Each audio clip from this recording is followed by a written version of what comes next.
Hi, this is Dr. Price talking to you today about clean water and the environmental justice movement. I'm giving you this PowerPoint and narrative as an example of doing research in American studies using a social science approach. Interdisciplinary Studies has three disciplinary approaches that we use. We give you a introduction and classes are offered in the natural sciences, in the humanities, and in the social sciences. And then as you move through the different classes, you're going to choose an area of concentration. You'll choose between comparative cultures, American studies, global studies, and environmental studies. And you'll be hearing from Dr. Choi about global studies, you'll be hearing from Dr. Kalajian about comparative cultures, and you'll be hearing from Dr. Jacobs about environmental studies. So let me move forward with this. I wanted to give you some examples of social sciences. So within the social sciences, there are several different kinds of disciplines. There's political science, economics, labor and workplace studies, sociology, anthropology, public health, and all of these are under the broad rubric of social sciences. So here's a few short definitions of different kinds of social sciences. For example, political science is considered the study of governments, public policies, and political processes, systems, and political behavior. People who study political science often look at institutions, they look at voting behavior, they look at policies and how they change over time. Sociology, in contrast, is more about people. It's the study of human social relationships and institutions. Sociologists look at many diverse areas of human behavior, ranging from crime to religion, the family, the state, divisions of race and social class, to the shared beliefs of a common culture, from social stability to radical change in whole societies. Another example is anthropology. It's also the study of humans, past and present, whereas sociology tends to be more contemporary. Anthropology also looks to ancient times. To understand the full sweep and complexity of cultures, and anthropology really focuses on culture across all of human history. Anthropology does draw and build on knowledge from the social and biological sciences, as well as the humanities and physical science. So even within the social sciences, some of the various disciplines are interdisciplinary, like anthropology. Each of these disciplines tends to have their own methodological approaches. Each of them tends to have its own kinds of questions. They have their own approach to conducting research and creating knowledge. Methods that social scientists use include interviews, life histories, statistical surveys, photographic studies, large data set analysis, participant observation, policy analysis, or combinations of these. It all depends on what the question is and what the best method is to do research to answer that question.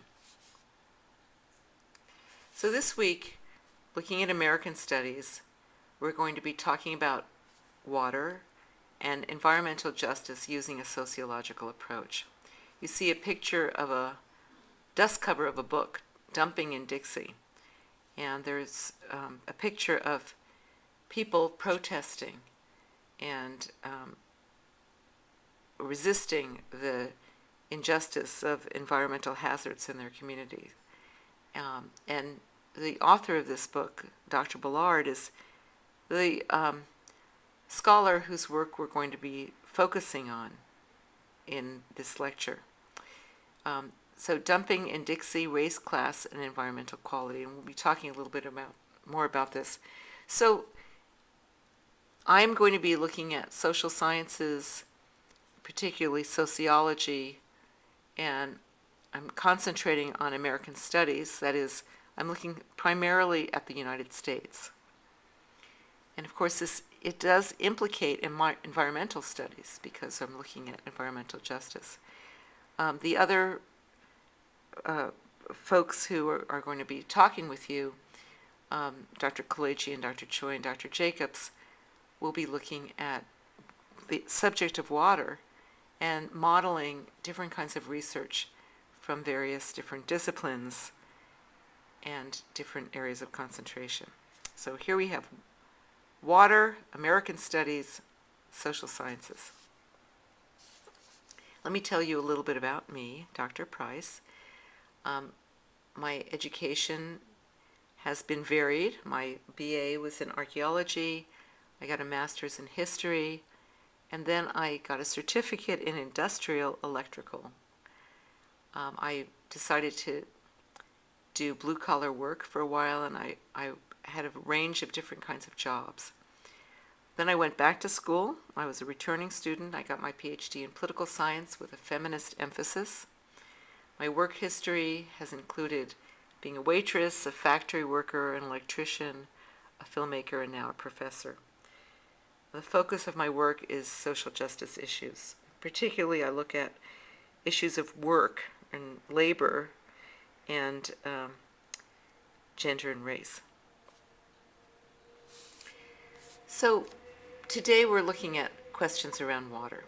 What kind of research questions might be posed by a social scientist with a focus on the United States? So one question might be, why are we drinking out of plastic bottles instead of tap water? And because we weren't always drinking water out of plastic bottles. So when I was young, when I was a child, we didn't use plastic bottles. We just opened the tap and filled our glasses with water, and we drank it, at home or someplace else, but we didn't run around carrying water. But at some point, we changed that, and we started using these bottles and buying water. So why? Why are we doing this? How do you think we could find the answer to that question? So if I were with you, I would listen to you think about this. I would ask you what method you would use, what approach you would use. We might ask a historical question. When did we start drinking water out of bottles? What changed? What was the pressure that caused that? Why did we turn to looking for clean water out of plastic bottles instead of cleaning our water? Why did it become commodified and commercialized so that we had to buy water now? We might do interviews with people, and we might look at statistical surveys and see when there was a switch, if people were ever asked this question. Public opinion surveys, for example, of where do you get your water, and what water do you feel is safe? We might look at the history of advertising and how commercials started showing that it's important to always have water on you, and you have to carry it in bottles. But that would be, again, we would use different methods to try to figure out the answer to this question. Other questions about water. What kinds of social policies cause water degradation? Are communities who suffer from unclean water and other kinds of environmental degradation associated with socioeconomic characteristics like race or class? Another way to ask this is, do we see that communities of color and working class communities are more likely to have poor water sources than communities that are more affluent. And this is really the question that we'll be looking at more today. Another part of this question is, how have grassroots organizations mobilized to fight for clean water and a safe environment for all? So, looking back at the environmental justice movement, this is a passage from the National Resource Development Commission, NRDC. It's a nonprofit environmental group that that helps communities bring legal pressure and lawsuits against municipalities and corporations on behalf of them for cleaner communities. Primarily, it was African Americans, Latinos, Asians, Pacific Islanders, Native Americans who were faced with the most polluted environments and who are routinely targeted to host facilities that have negative environmental impacts. If you think about this, it's not uncommon that in poorer neighborhoods you'll see industrial plants or places where there are a lot of trucks loading and unloading. You don't see that in Beverly Hills or in Brentwood. The statistics provide clear evidence of what the movement rightly calls environmental racism. And these communities have been battling this injustice for decades. So if you want to go to this source, this link, you can read more about the environmental justice movement. Now, another thing I wanted to talk about today is using sources. You're developing an annotated bibliography, and one of the things that's important is to think about, how do you trust sources? What do you use different sources for? What are they good for? What are they not good for?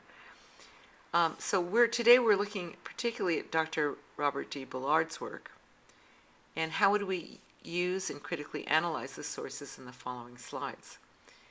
I have looked in some of these different sources for information on Bullard. Now, Wikipedia is something that many of us use. It often comes up first in a search engine. And it comes up first partly because Wikipedia and other sources that come up first oftentimes pay to be high up in the search engine order. And they put a lot of prime search words in their website so that they will be more frequently coming to the top. But it really does pay to look at the next several links that come up when you do a search. At any rate, Wikipedia is useful because it's provocative, it gets us started, it gets us thinking, but it's not something that you want to trust because the sources are anonymous. You don't know who's edited it, for what purpose. You can check the footnotes, but it's not a reliable source. It's a source sometimes to get you started or to get you thinking. I've included a link for a videotaped university lecture. Again, you might think, oh, well, this is a university lecture, it makes it legitimate. In this case, Dr. Bullard was talking to an audience at UC Santa Barbara. However, once again, this is a public appearance. People speak sometimes off the cuff, or they're spontaneous. Once again, it's something to get you interested. I think it's often very important for us to try to, hear the voice or see the face and see the body language of somebody whose work we're reading, if that's possible, just to kind of key us into who they are. And that's another reason why I gave you the link here. But once again, it's not something that you necessarily can check that easily. A blog, similarly, a blog is something that tends to be informal. It might have links that take you to other sources, but once again, it's not as rigorous in what kinds of facts it might contain. Newspaper article depends on which newspaper it's from. Does this have a widely respected publisher? Has it been has it functioned for a long period of time? But even the most respected newspapers sometimes make errors or report things from a political point of view. For example, when we were just going to consider war with Iraq, there was a lot of pressure for the New York Times to report favorably on this, and there were other people whose voices were not heard. So once again, a newspaper is journalism, and it's not necessarily about a balanced or always the most informed point of view. It may have a bias, and certainly is trying to get people to buy newspapers and buy advertisements, which might influence its content. So finally, I'm going to mention the peer-reviewed article, which we'll talk about a little bit later. A peer-reviewed article tends to be more accepted in academic circles because it goes through a lot of processes. Even then, you want to look and compare different arguments through different peer-reviewed articles, as well as looking at various different kinds of sources. And I mentioned before, there are oral histories, there's interviews, which may make their way into a published piece. Sometimes there are things that you can't find a published source about, and you do have to rely on oral histories or interviews. So Wikipedia provokes interest and points to other sources, but it's not a reliable source by itself.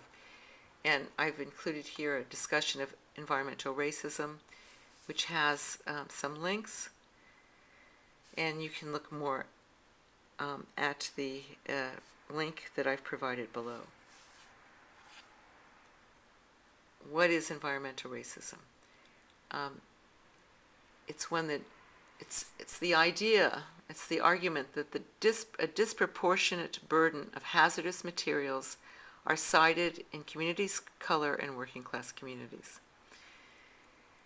It's not that affluent communities or white communities are free from any kind of hazardous waste or landfills, but that by and large, industrial toxic landfills tend to be placed in areas where people can't fight back as much, where they don't have as much political power, and also if there is that kind of history in a land area, that the land values will be lower, and whereas in affluent communities, the land will be probably more protected, more clean. And if something is found in those areas, oftentimes the community has the wherewithal to go to city council or go to the state government and demand that it be cleaned up. Whereas it's harder, there's more of a burden on poor communities. So I've listed here, this is a link to Dr. Bullard's blog, which I'll come to in a moment. Time for Tennessee to Give Environmental Justice to Black Family, Poisoned by Toxic Landfill. So if you take a look at that, let's see. Sorry, this is the blog here. And this is an excerpt from Dr. Bullard's blog where he talks about this particular family which had their well poisoned with TCE, trichloroethylene, which is a solvent. that was dumped in a nearby landfill, just a few feet from the property line. And so here Bullard is using, the persuasive kinds of arguments to show that 5 generations of Holt family members grew up in the rural all-black segregated community on Eno Road in Dixon County, surviving the horrors of slavery and Jim Crow, but possibly not surviving the toxic terror of TCE.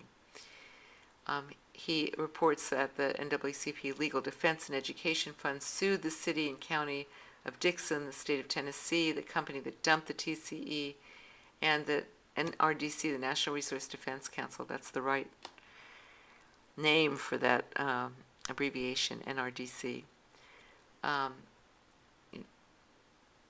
Was also involved in a lawsuit with the Holt family against Dixon and city governments seeking a cleanup of alleged water contamination. So here, again, we see the blog. This is an example of a blog, and it uses some links that might take us to various sources, but it tends to be more informal and almost journalistic compared to a more to a peer-reviewed article. Going back, this is the link to the university lecture, and I urge you to take a moment, and I'm just going to click on it for a minute. Dr. Bullard is a very articulate and witty speaker. So I wanted to give you a sense of, I'm going to see an advertisement. That's such a bummer. Our employees give great customer service. I'm going to silence it. Patient. Isn't that great that YouTube now always has ads? All right, I'm going to skip the ad. And we're going to go to... This program is a presentation of UCTV for skip to right. Enlist. And I've been black most of my life.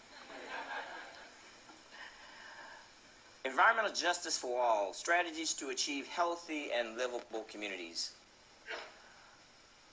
When we talk about this issue of environment, a lot of people will say, well, I don't understand this environmental justice. I don't understand it. I am a sociologist. I'm a teacher. I'm a scholar. I have an endowed chair in the Department of Sociology that was founded by W.E.B. Du Bois. My university was founded by the Freedmen's Bureau in 1865 to educate former slaves. I know exactly what I'm supposed to do. I told people I do not do dead white man sociology. I do kick-ass sociology. So when we talk about these issues, it is possible to be a scholar, an activist, to be someone who does analysis, to really critique. And so it's 15 books, but it's just one book. But don't tell anybody. The central theme, it's all about health. And health is more than the absence of disease or infirmity. You cannot have a healthy community if you have poverty, unemployment, if you have communities overrun with toxic waste and poison. So I suggest that you do take a look at this It's nothing more than a talk nice way by of Robert saying Bullard. Poison. So let's be real. It's all about health. But I wanted to give you just a sense of who Bullard is and what he talks about. So this is the university lecture, and here's the link. So again, this was a lecture by a scholar. He does give a lot of sources, and this is something that you can follow up on. But, you are also cross-checking this because you're reading more work by Dr. Bullard. So a lecture is useful, it's helpful, it gets you interested in the subject matter, but it's still something that, as a source, you want to double-check.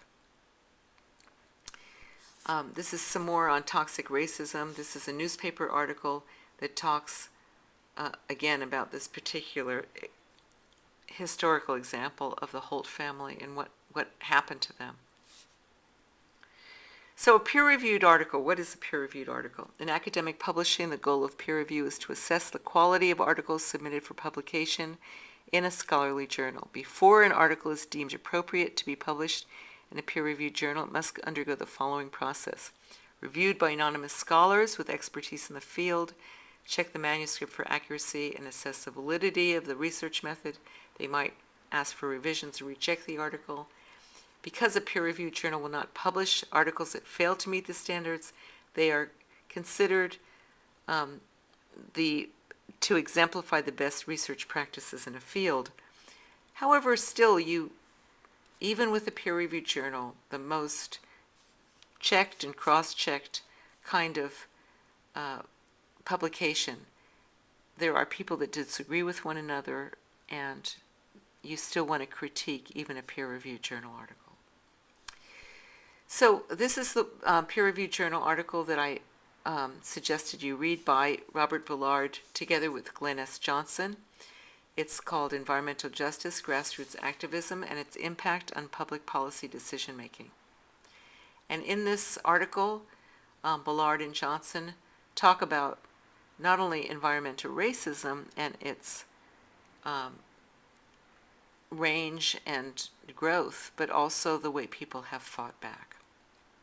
So several arguments that they talk about in this article are that economically impoverished communities and their inhabitants are exposed to greater health hazards in their homes, on their jobs, in their neighborhoods when compared to their more affluent counterparts.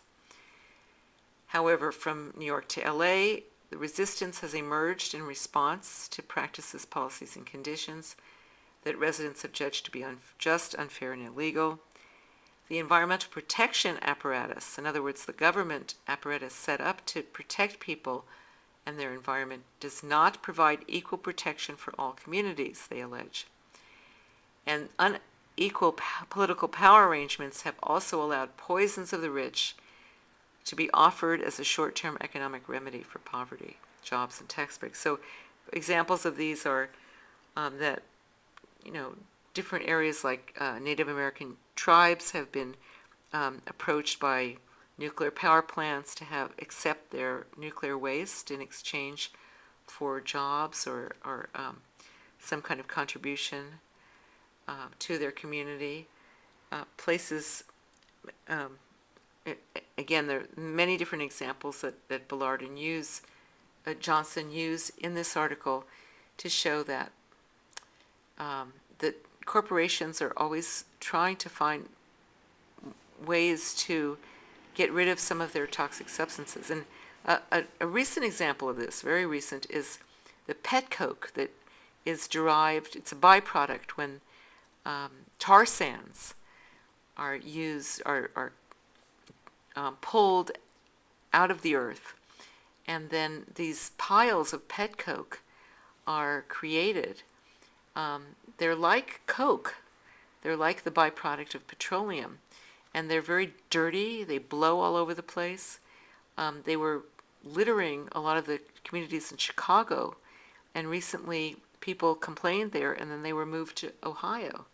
So now people in Ohio are stuck with these, and they're always put in the most vulnerable, poorest communities where people have more trouble getting organized and fighting back, and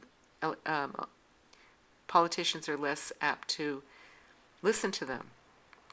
But Bullard and Johnson show that there is a growing movement among the disenfranchised not to be silent anymore. So analysis of article and further research, you want to take a look at this peer-reviewed article and look at what methods the authors use to make the points that they do. What do you think about these methods? Just like in any article, you don't accept the argument point, carte blanche. You want to see what is it? What is the kind of data that they use? What are the kinds of investigations they've used? How do they make their argument really solid? Are they using a lot of evidence, or is it not enough? Or is it weak evidence? Is it strong evidence? Are they considering all the various different points of view? Do they successfully, combat arguments that try to weaken their point of view? Do you think that they're just looking at things that will confirm the ideas that they started with, or do you think that they're really doing a professional job of sorting through the realities that they're faced with and finding, in a scholarly way, analyzing the data? So this is, we've looked here in my lecture at one scholar's research. If you wanted to find out more, if you wanted to really see other points of view, if you wanted to try to look at counter arguments or other supporting arguments, you might look at the bibliography from this article, including books and other peer-reviewed articles. You could go to the library database and look at the EBSCO or American Premier, do a keyword search for some of the concepts, some of the main points like environmental racism or environmental justice or these sorts of things. You could look at Google Scholar, and Google Scholar will also take you to many of the peer-reviewed articles. You could also look at policy documents or environmental impact reports. So there's many different ways that you could see what you think about Bullard's research and his arguments when you're doing an annotated bibliography, which is something that you're going to be doing in this class, in the intro class. I hope you found this interesting, and I appreciate you watching this short lecture, and thank you very much.